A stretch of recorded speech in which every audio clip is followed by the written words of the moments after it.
Installez-vous confortablement. C'est l'heure de Radio Sunnite, le temps des enfants.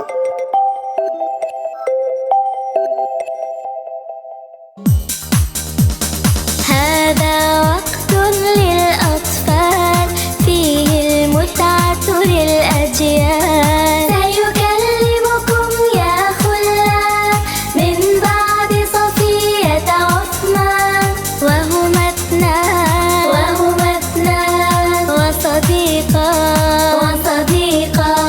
سيقولان من القرآن آيات تهدي الحيران وأحاديث لهادينا يتبين فيها الإيمان والإحسان والبرهان ما أجمل دين الإسلام بعقيدته والأحكام علم تطبيق وصفاء للنيات مدى الأيام كن معنا واسمعنا. Coucou mes amis, c'est encore nous. Assalamu alaikum. C'est toujours un grand honneur et un grand plaisir de vous retrouver pour cette nouvelle émission, mais qui est parmi les dernières de cette année. Profitez bien et n'oubliez pas de rester jusqu'à la fin et de partager autour de vous. Le temps des enfants, c'est parti! Petits musulmans, polis et aimants, apprenez la science au temps des enfants. Petits musulmans, polis et aimants, apprenez la science au temps des enfants. Allez les amis, concentrez-vous. Voici venu le temps de l'écoute de certains versets du Coran honoré et de leurs explications. Écoutons et apprenons ensemble le Coran avec une bonne intention. نقرأ قرآن الرحمن نقرأه كل الأحيان نقرأ قرآن الرحمن نقرأه كل الأحيان ونردده في الصلوات كي نشعر بالاطمئنان نقرأ قرآن الرحمن فيه عشرات السور كالفاتحة وكالقمر وكالحجرات وكالزمر والإخلاص والإنسان نقرأ قرآن الرحمن نقرأه كل الأحيان نقرأه كل الأحيان. Le Coran honoré est le livre que Allah a révélé au prophète Muhammad sallallahu alayhi wa sallam. Le prophète qui est né à la Mecque, qui a reçu la révélation à la Mecque, a appelé les gens à ce qui est utile pour eux dans l'au-delà avec sagesse et bon comportement. Certains ont cru en lui et d'autres ont mécru et ont nui aux prophètes et aux compagnons. Les musulmans ont patienté face aux nuisances des idolâtres. Puis, il y a eu l'émigration à Médine l'illuminée et le prophète a continué à appeler à la religion de l'islam et à propager la foi et faire prospérer la justice. Bien après l'émigration, le prophète a conclu un traité avec les associateurs de la Mecque, avec des engagements pris par les musulmans et des engagements pris par les associateurs. Il s'agit du traité de Al-Hudaybiyah. Après ce traité, les non-musulmans ont côtoyé davantage les musulmans et les ont entendus raconter des récits sur le prophète sallallahu alayhi wa sallam, sur ses miracles éclatants, les signes manifestes de sa prophétie, son excellent comportement et ils ont eux-mêmes constaté beaucoup de belles choses de la sorte. Ils ont vu de leurs propres yeux le bon comportement des musulmans et le respect des engagements qu'ils prennent. Ainsi, des Mécois qui n'étaient pas encore musulmans se sont convertis à l'islam, en plus de ceux déjà convertis, et des musulmans de Médine. Une partie des Mécois s'est donc convertie à l'islam après le traité de Al-Hudaybiyah, mais les associateurs de la Mecque ont brisé cet accord. Et après le non-respect des engagements par les associateurs, le traité n'a pas été renouvelé. Et la 8e année de l'Hégire, durant le mois de Ramadan, il y a eu un événement majeur dans l'histoire de la péninsule arabique. Notre prophète bien-aimé et les musulmans ont conquis la Mecque. la foi et la justice se sont ainsi diffusées dans la péninsule arabique. Des groupes nombreux sont entrés dans la religion de l'islam, des tribus entières.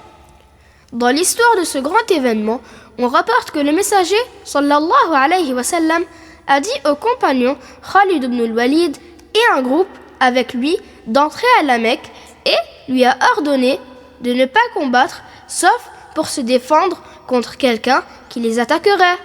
Et le messager sallallahu alayhi wa sallam est entré à la Mecque, sa ville natale, la ville qu'il aime le plus, et a fait savoir qu'il garantissait la sécurité aux gens dans leur domicile, à la mosquée ou même chez Abu Sufyan, un grand chef de Quraysh. Allah dit dans le Coran, dans sourate An-Nasr, إذا جاء نصر الله والفتح ce qui signifie lorsque vient la victoire accordée par Allah et Al-Fath, c'est-à-dire la conquête de la Mecque. ورأيت الناس يدخلون في دين الله أفواجا Ce qui signifie et que tu vois les gens entrer dans la religion agréée par Allah par grands groupes, c'est-à-dire entrer dans la religion de l'islam. فسبح بحمد ربك واستغفره إنه كان توابا. Ce qui signifie fais le tasbih pour ton Seigneur et demande son pardon. Il est certes celui qui accepte le repentir chaque fois qu'il se renouvelle. Le prophète est le meilleur des êtres humains. Il avait les nobles caractères. Il nous apprend d'évoquer Allah et de demander à Allah de nous pardonner. بسم الله الرحمن الرحيم إذا جاء نصر الله والفتح ورأيت الناس يدخلون في دين الله أفواجا فسبح بحمد ربك واستغفره إنه كان توابا. صدق الله العظيم.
Trois questions sur le jeûne. 3 questions sur le jeûne est votre rubrique pour apprendre des jugements importants relatifs au jeûne du mois de Ramadan.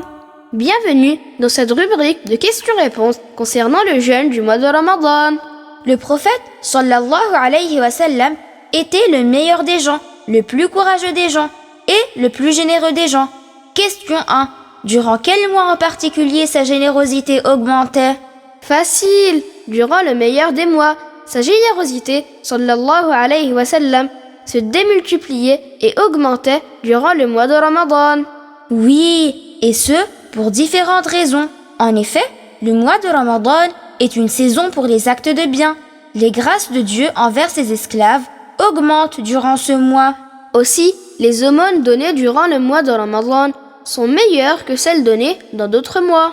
Question 2. Tu peux citer un hadith qui parle justement de l'aumône durant Ramadan? Il y a ce qui est parvenu dans les Sunan de At-Tirmidhi, d'après Anas, le prophète sallallahu alayhi wa sallam a dit Afdalu sadaqati sadaqatun fi Ramadan, ce qui signifie la meilleure aumône est celle qui est faite durant le mois de Ramadan. La meilleure aumône est celle qui est faite durant le mois de Ramadan. N'oublions pas les pauvres et ceux qui sont dans le besoin durant ce mois béni. Cela me rappelle qu'il est recommandé de donner à celui qui jeûne ce par quoi il rompt le jeûne, comme les dattes par exemple, qu'il soit pauvre ou riche. Et s'il est dans le besoin, il convient évidemment de l'aider davantage et lui offrir un repas par exemple, si nous en avons la capacité bien sûr. Tu as raison, et sans oublier la bonne intention. Question 3. Peux-tu me citer un hadith du prophète qui prouve qu'il est recommandé de donner de quoi rompre le jeûne aux jeûneurs? Le messager de Allah sallallahu alayhi wa sallam a dit: Man fattara sa'iman kana lahu mithlu ajrih ghayra annahu la yanqusu min ajri as-sa'imi shay'. Ce qui signifie: celui qui donne de quoi rompre le jeûne à un jeûneur aura une récompense éminente qui ressemble à la sienne, sans que la récompense du jeûneur ne soit en rien diminuée. Celui qui donne de quoi rompre le jeûne à un jeûneur aura donc une grande récompense. Suivons l'enseignement de notre prophète sallallahu alayhi wa sallam. Petits musulmans, polis et aimants, apprenez la science au temps des enfants. Petits musulmans, polis et aimants, apprenez la science au temps des enfants. Le prophète nous apprend la foi, il nous guide et nous montre la voie.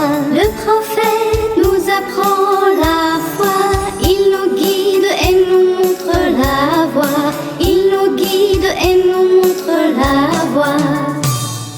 Le prophète nous apprend la foi. Suivez nos deux personnages, Uthman et Safiya, pour parler de la croyance musulmane, enseignée par notre prophète bien-aimé, sallallahu alayhi wa sallam, mais aussi du début de la création et de l'humanité.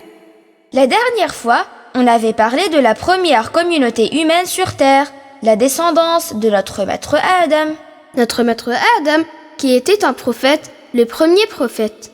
Il leur a appris la religion et ce qui est utile pour eux dans le bas monde. Il a vécu en tout 1000 ans. Et durant sa vie, tous les humains étaient musulmans. Durant un deuxième millénaire également, après son décès, ils étaient toujours musulmans. D'ailleurs, on a appris un verset qui dit « Kana an-nasu ummatan wahidah », ce qui signifie « Avant, les humains étaient tous une seule communauté sur la religion de l'islam ». Il s'agit du verset 213 de Sourate al-Baqarah. Et tu peux nous dire la suite du verset? Oui, je relis. كان الناس أمة واحدة فبعث الله النبيين مبشرين ومنذرين. Ce qui signifie, avant, les humains étaient tous une seule communauté sur la religion de l'islam et Allah a envoyé les prophètes en tant qu'annonciateurs de bonnes nouvelles et avertisseurs d'un châtiment. Les gens étaient tous une seule communauté, tous sur l'islam. Puis, ils ont divergé. Il y a eu des gens qui ont adoré autre que Dieu, c'est ça? Tout à fait. Il y a eu le shirk, des gens qui ont adoré des statues. Ils ont pris une religion différente de l'islam. Et Dieu leur a envoyé les prophètes, annonciateurs de bonnes nouvelles pour les croyants et avertisseurs d'un châtiment pour ceux qui ont adoré autre que Dieu. Donc, si je reprends, notre maître Adam alayhi salam a vécu sur l'islam. De même, Hawa a vécu sur l'islam. Ils adoraient Allah Ta'ala et n'adoraient que lui. Leurs enfants ont vécu aussi sur l'islam. Après la mort de Adam, les humains sont restés musulmans pendant 1000 ans encore. Pendant cette période, durant laquelle ils étaient tous musulmans, Allah a envoyé un prophète faisant partie des fils directs de Adam. Il s'appelait Shith. Ainsi, les hommes ont vécu sur l'islam durant toute la vie de Shith. Et après la mort de Shith, est venu un autre prophète qui a reçu la révélation. Et il s'appelait Idris. L'ascendance du prophète Idris remonte à Shith, fils de Adam alayhi salam. Idris est né à Babil, une ville située en Irak. Au début de sa vie, il a appris la science de Shith, fils de Adam. Et lorsqu'il a grandi, Allah lui a accordé la prophétie. Il a vécu longtemps, apprenant aux gens les lois de l'islam. Les humains à l'époque étaient encore tous musulmans. Donc, les 3 premiers prophètes sont Adam, puis Shith, puis Idris. Idriss était un prophète et un messager. Il fait partie des messagers honorés cités dans le Coran. Allah Ta'ala dit واذكر في الكتاب إدريس إنه كان صديقا نبيا ورفعناه مكانا عليا. Ce qui signifie et cite dans le livre Idriss, il était véridique et prophète et nous l'avons élevé à un haut degré. Il a reçu la révélation de 30 feuillets, des livres célestes révélés par Dieu. Notre maître Idriss a vécu dans sa ville Babil en Irak, puis il a voulu quitter sa ville Babil. Un groupe de musulmans est alors parti avec lui. Mais ce n'était pas facile pour eux de quitter leur ville. Notre maître Idriss leur a dit, si nous émigrons pour rechercher l'agrément de Allah, il nous accordera du bien. Et où est-ce qu'ils ont émigré? Ils sont partis et sont arrivés en terre d'Égypte. Là où il y a le fleuve du Nil? Oui, et ils ont vu ce magnifique fleuve. Idriss s'est arrêté sur le bord du Nil et a évoqué le nom de Dieu en disant « Subhanallah ». Subhanallah.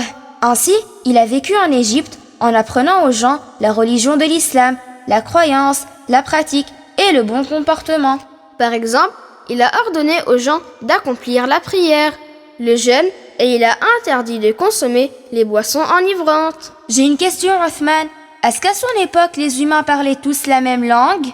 Écoute, Sophia, on dit qu'à son époque, 72 langues étaient parlées par les gens. 72 langues? Et Allah lui a enseigné toutes ces langues afin qu'il enseigne chaque groupe dans sa propre langue. Masha'Allah. Et tu sais, Idriss alayhi salam a été le premier à utiliser un kalam. Tu sais, cet instrument servant à écrire comme un crayon. Subhanallah.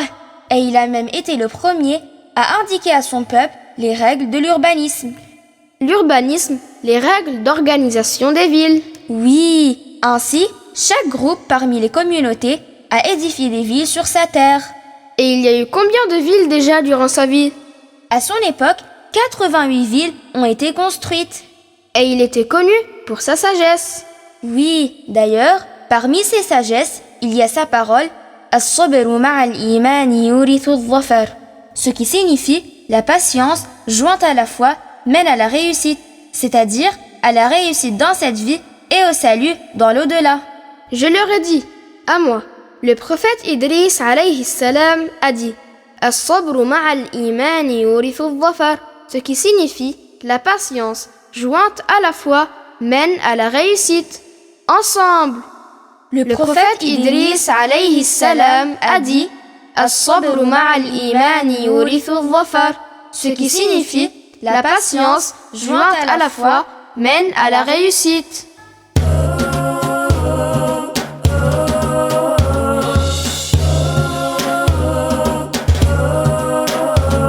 Le prophète nous apprend la foi, il nous guide, nous montre la voie. Le prophète nous apprend la foi, il nous guide, nous montre la voie. Tous ensemble comme il se doit, répétons à haute voix. Tous ensemble comme il se doit, répétons à haute voix.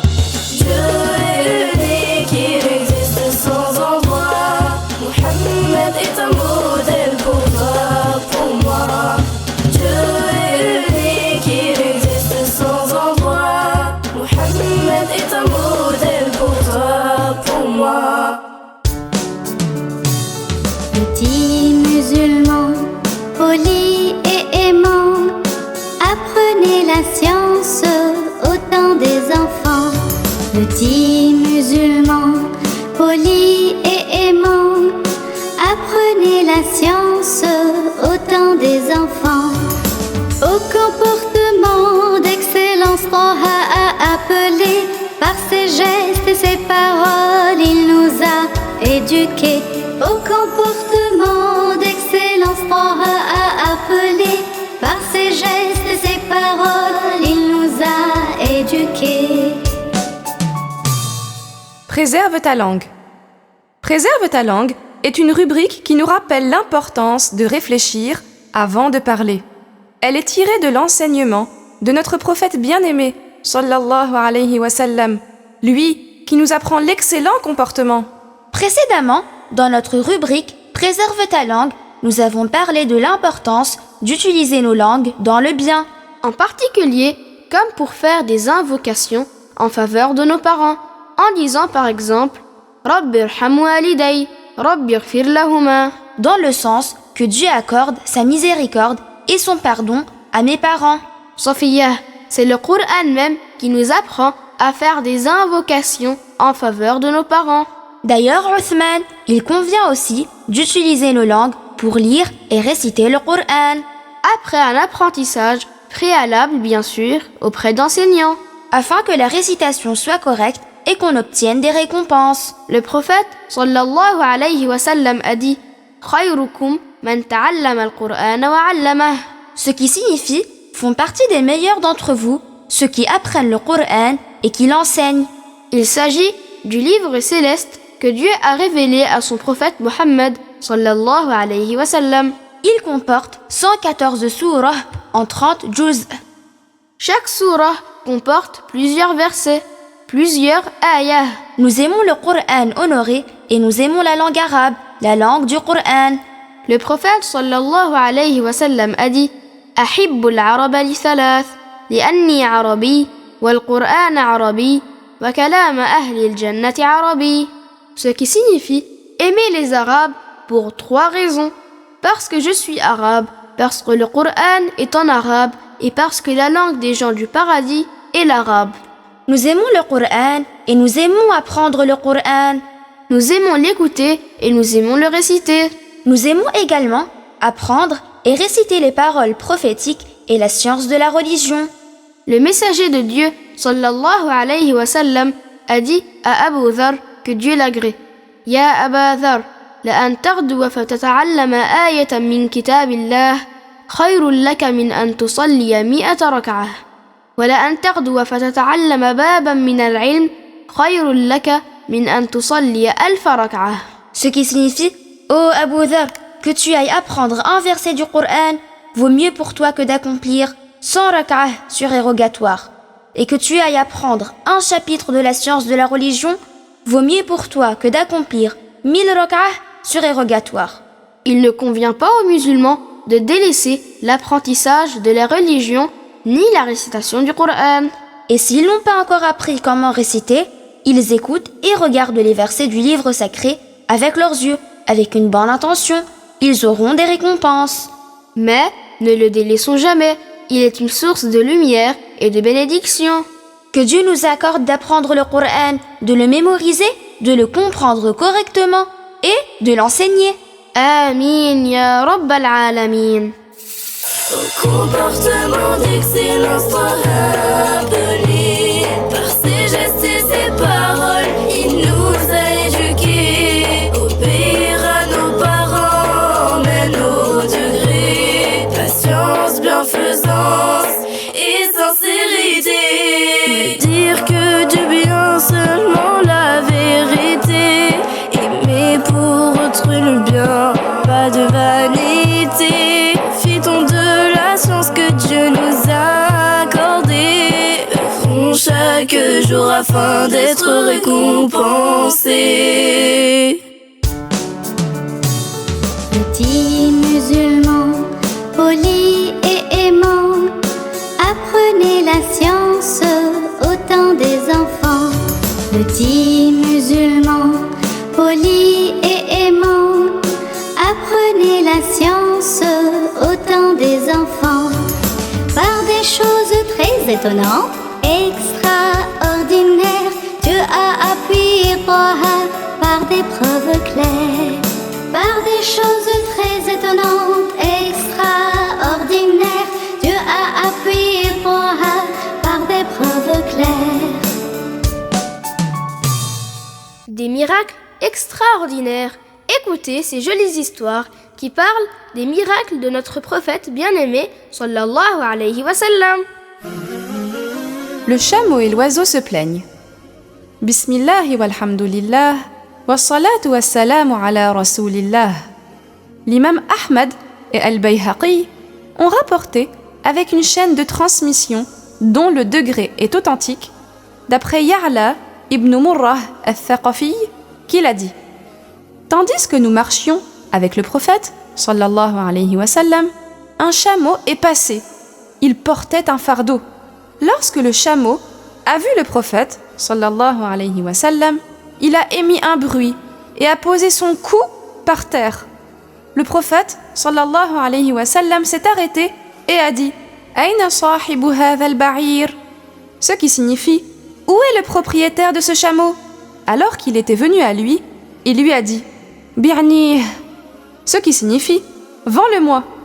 L'autre avait alors répondu « Nous te l'offrons plutôt, ô messager de Dieu, bien qu'il appartienne à une famille qui n'a pas d'autre moyen de subsistance que lui. » Le prophète, sallallahu alayhi wa sallam, lui dit « Amma ma dhakarta min amrih, fa innahu shaka kathrat al-amal wa qillat al-alaf, fa ahsinu ilayh » ce qui signifie « Puisqu'il en est ainsi, sache qu'il s'est plaint de l'excès de travail et du peu de fourrage. Alors, traitez-le bien. » Un chameau s'est plaint au messager de Dieu, sallallahu alayhi wa sallam. Très belle histoire d'un miracle du prophète Mohammed où un chameau s'est plaint à lui. Le prophète a fait preuve de miséricorde envers cette créature de Dieu.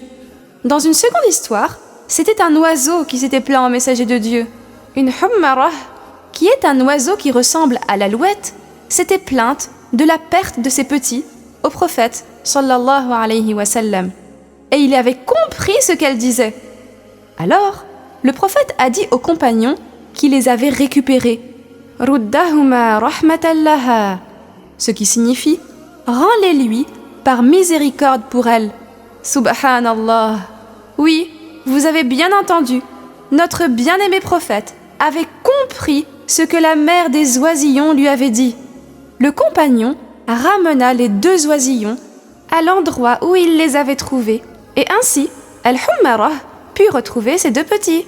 Cela était un miracle de notre prophète Mohammed, sallallahu alayhi wa sallam, semblable au miracle de notre maître Sulayman, qui lui aussi comprenait ce que disaient les oiseaux. Que Dieu nous accorde de tes bénédictions, ô messager de Dieu. Amin. Wallahu a'lam.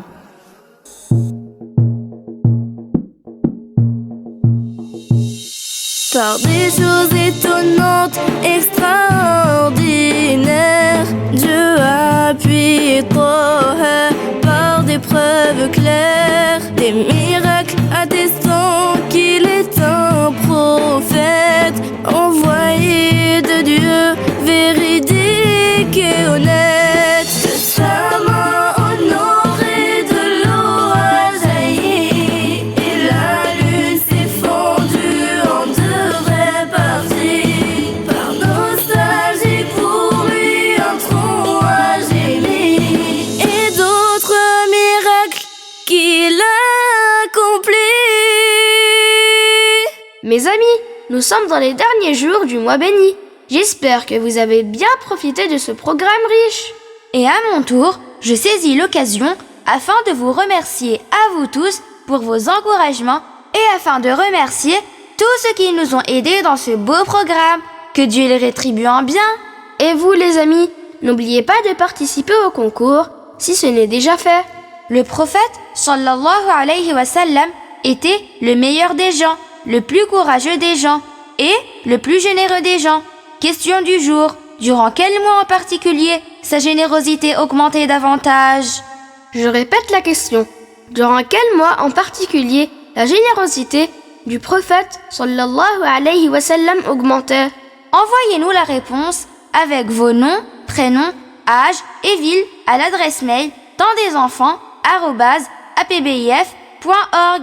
Si vous n'avez pas envoyé toutes vos réponses aux questions précédentes, dépêchez-vous en les envoyant à l'adresse tenddesenfants@apbif.org.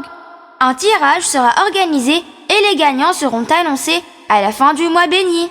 À bientôt dans le temps des enfants et à très vite sur Radio Sunnite. Petits musulmans, polis et aimants, apprenez la science au temps des enfants.